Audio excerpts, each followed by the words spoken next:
Elena Rossi grew up in a small apartment in Naples, Italy, where the paint peeled from the walls and the bills were always late. Her mother worked cleaning jobs. Her father had left when she was 8. From a young age, Elena learned one thing: people like us don't become rich.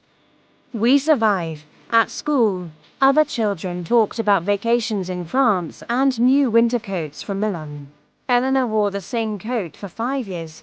She never complained, she just stayed quiet. When teachers asked, "What do you want to be when you grow up?" others said, "Doctor, lawyer, entrepreneur." Elena would shrug and say, "I just want a stable job." She never dreamed big, because dreaming felt dangerous. At 23, she was working in a small bakery in Rome. She woke up at 4 a.m.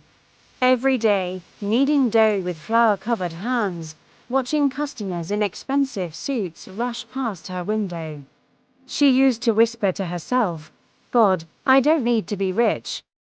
Just let me have enough." One evening, after closing, she stayed behind experimenting with a recipe her grandmother once taught her, a special almond and orange pastry no one else made. The next morning, she placed a few on display. By noon, they were sold out.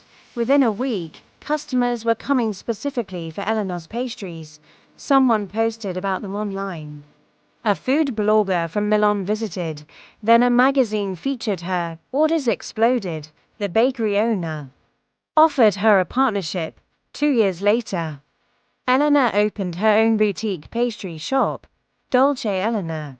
5 years later, she owned 3 locations across Italy. One afternoon, she stood inside her largest store in Florence, watching a long line of customers.